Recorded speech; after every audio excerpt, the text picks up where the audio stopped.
Tadi panggil kita sama-sama, kita lihat, oh iya, adik kita atas nama Merlina Daily yang muncul di sini. Pertama kali muncul di sini. Itu sejak pas sejajar itu. Oke.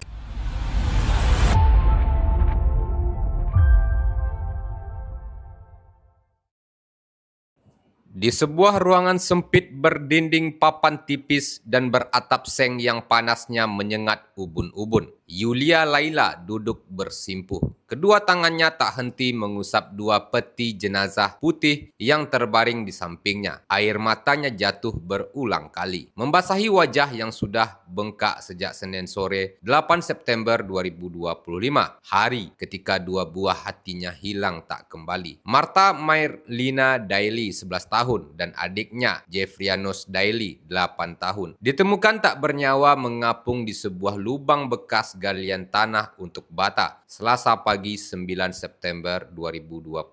Dua bocah yang selama ini dikenal ceria, rajin dan suka membantu orang tuanya itu berpulang dalam sekejap, meninggalkan luka yang dalam bagi keluarga. Sudah saatnya, sudah waktunya. Tidak ada yang bisa menolak Tuhan itu. Lirih Yulia sembari mengusap bagian salib di peti kecil yang kini menjadi rumah terakhir bagi anak-anaknya. Rumah bedeng berukuran kecil dengan hanya satu kamar menjadi saksi kesedihan keluarga Daily. Di rumah yang juga berfungsi sebagai tempat berteduh para pekerja pembuatan bata merah itu, para pelayat datang silih berganti. Karena sempitnya ruangan, sebagian harus rela menunggu di luar, duduk berdesakan di bawah terik matahari. Seorang ibu berjilbab coklat menggenggam tangan Yulia erat-erat, membisikkan kata sabar dan penguat. Meski wajahnya jelas menunjukkan duka mendalam, Yulia berusaha tegar. Sudah itu jalannya, katanya pelan. Marta dan Jeffrianus bukanlah anak sembarangan. Sehari-hari selepas sekolah mereka rajin membantu orang tuanya. Dari mencuci piring, membersihkan rumah hingga mengangkat tanah untuk bata. Mereka tak segan turun tangan, baik, ramah dan jujur. Selalu membantu orang tuanya, kenang Yulia dengan suara yang hampir tertelan tangis. Senin sore sekitar pukul 17.30 waktu Indonesia Barat. Keduanya pamit mencuci piring di lubang air yang jaraknya hanya 30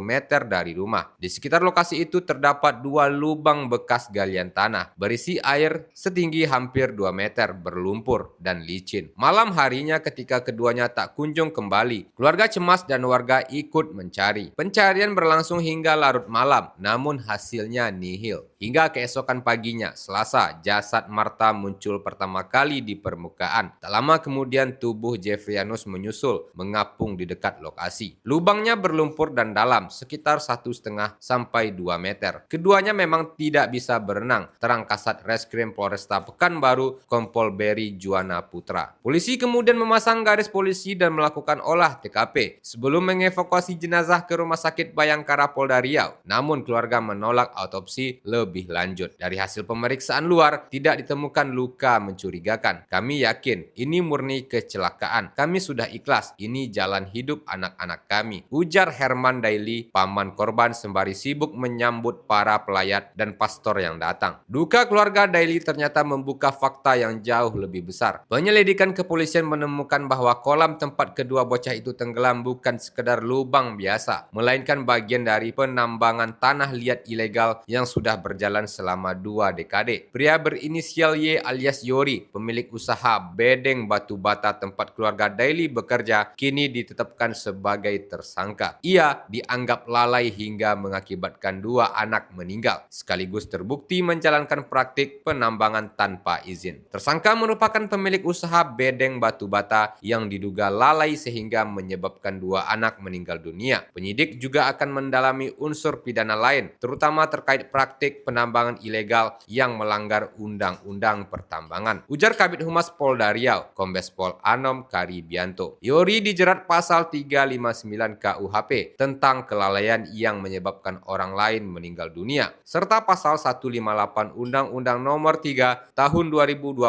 tentang pertambangan mineral dan batu bara. Ancaman hukumannya berat, penjara maksimal 5 tahun dan denda hingga 100 miliar rupiah. Polisi juga mengamankan sejumlah barang bukti dari lokasi kejadian, mulai dari pakaian korban, mesin diesel, alat pencetak bata, gerobak, hingga cangkul dan sekop yang dipakai pekerja. Kami berharap kasus ini menjadi pengingat serius bagi para pengusaha agar mematuhi aturan demi keselamatan warga sekitar. Tegas Anom. Bagi keluarga Daily, kehilangan ini datang begitu tiba-tiba. Tak ada firasat, tak ada tanda, hanya meninggalkan kenangan tentang dua anak baik yang rajin membantu orang tua. Mereka rajin sekali, anak yang jujur dan ramah, ucap Herman. Namun bagi masyarakat luas, tragedi ini menjadi peringatan keras bahwa praktik penambangan ilegal bukan hanya merusak lingkungan, tetapi juga merenggut nyawa. Dua peti putih kecil di rumah papan sederhana itu menjadi saksi bisu betapa mahalnya harga sebuah kelalaian. Di tengah tangis yang belum kering, Yulia tetap berusaha mengikhlaskan. Sudah waktunya, tidak ada yang bisa menolak Tuhan, ucapnya lirih. Tribuners, saat ini saya sedang berada di sebuah lubang yang kemarin ditemukan dua jenazah bocah yang tenggelam di lubang ini. Saat ini saya sudah bersama dengan paman kedua almarhum, Bang Herman Daily, yang akan menceritakan kepada kita semuanya seperti apa kronologis dan seperti apa cerita sebenarnya di balik kematian dua ponakannya yang saat ini masih berada di rumah duka dan setelah menjalani proses forensik di Rumah Sakit Bayangkara. Gimana Bang, seperti apa? Bisa diceritakan nggak kepada kita kronologi dari hilangnya dua ponakan Bang Herman ini? Baik, terima kasih. Saya Herman, termasuk dari keluarga atau keponakan dari korban yang dua anak ini. Jadi pada hari Senin tanggal 8 September 2025 pukul 17.00 anak ini atas namanya Martha Merlina Daily dan Jeffrianus Daily ini dikumpulkan piring itu dibawa ke sumur untuk menyuci piring jam 5 kata ibunya. Nah, setelah itu sekira pukul 17.30 karena tidak pulang ke rumah anak ini, jadi ibunya curiga melihat di... Oh, dia biasa tiap sore cuci piring Bang? Iya, setelah dia kan rajin untuk bantu-bantu cuci piring. Nah, tiap pulang sekolah dia bantu ibu untuk cuci piring. Oke. Jadi karena sudah dilihat piring nggak ada anak yang dua ini, ibu ini kan panik, dia mencari pertolongan. Piringnya sudah bersih? Sudah bersih. Oke. Jadi suaminya dipanggil tetangga, nggak ada apa si Merlina sama si Jeffrianus. Piring ada di sini. Nah, karena air di bawahnya itu mereka curiga, mana tahu mereka ini jatuh ke bawah. Oke, bisa digambarkan Bang berapa jauh dari rumah ke lokasi pencucian piring? Ada 20 meter Bang? Kalau nggak salah, ya kurang lebih lah 20 meter. 20 meter. Seperti ini juga kondisinya, ada lubang juga ya? Iya, seperti ini kondisinya, lubang. Nah, jadi semua tetangga-tetangga datang untuk mencari. Jadi masuk ke dalam air di bawah tempat yang cuci piring itu. Jadi semua dicari, nggak ada ketemu. Lalu ada lubang di atas tuh. Di situ juga dicari, nggak ada ketemu. Berjarak berapa meter? Ada sekitar kurang lebih 5 meter dari yang satu ke ada yang lagi lubang yang sama seperti sama ini? dengan sini. Oke. Jadi setelah itu, karena tidak ketemu, saya menelpon Babin Katimas dari Polsek Tenayan Raya, dan mereka turun ke TKP. Turun semua dan mencari. Kami mencari kemana-mana, ke lubang-lubang di daerah sini, yang mana ada lubang kami cari. Dan bedeng-bedeng yang sudah kosong, nggak ada orang, kami cari, tapi tidak ketemu pada malam hari itu. Jadi kami putuskan sudah larut malam, besoklah kita lanjutkan untuk mencari. Sampai jam berapa cari malam? Sampai jam 4 pagi. Jam 4 pagi. 4 subuh? Iya, subuh. Itu terus nyari di seputaran ini? Iya, dan sebelum jam 4 itu saya buat laporan polisi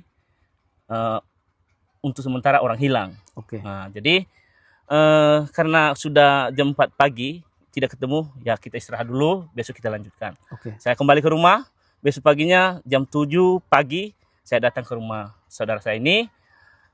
kami istirahat sedikit, kami berbicara bagaimana cara untuk mencari selanjutnya. Kita curiga mantau di bawah orang, kan gitu dia, kita curiga. Jadi sehingga pas kami duduk-duduk itu, ada bosnya, dia datang dari situ kan mencari, kan dia cari-cari juga dari kemarin bos tuh.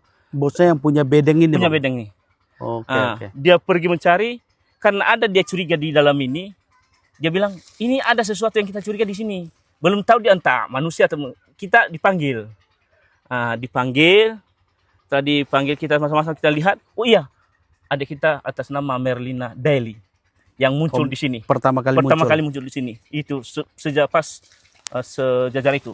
Oke. Setelah itu, yang satu masih belum naik ke atas, belum.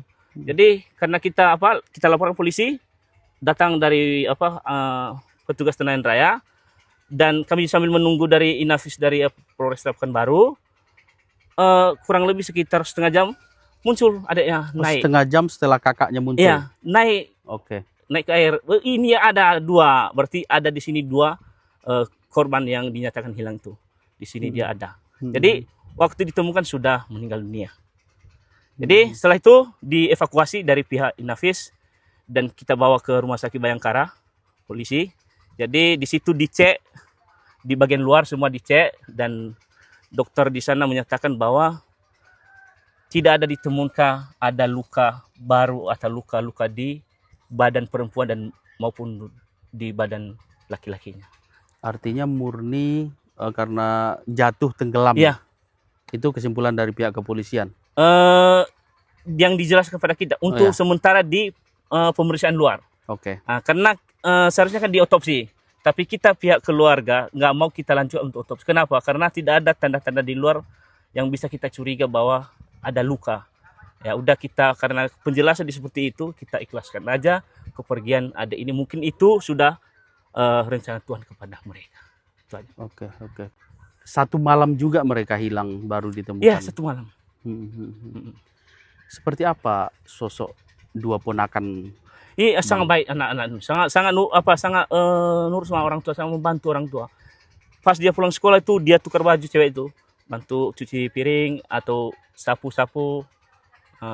Dia sangat dan juga ada itu yang kalau saya sering datang ke situ, paman udah datang, dia sopan kali anak-anak tuh, karena ini kelas 3 yang cewek, kelas 1 yang cowok.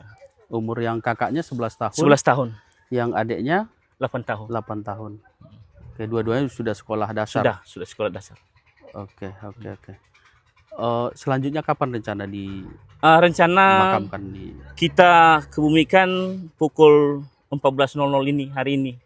Jadi sekitar 1 jam lagi mulai acara doa untuk upacara pemberakan jenazah adik saya atau anak saya. Oke. Baik, terima kasih Bang Herman atas informasinya. Kami turut berduka atas Terima kasih. musibah yang menimpa kasih, keluarga Bang. Tribuners, inilah kolam ataupun lubang tempat ditemukannya 2 jenazah bocah yang meninggal dunia kemarin.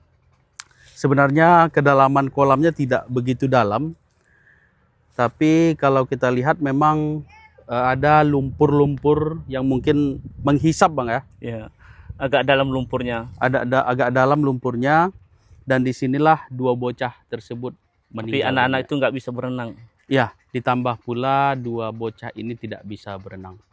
Demikian program Saksi Kata dari Tenayan Raya Pekanbaru. Download Tribun X sekarang, menghadirkan lokal menjadi Indonesia.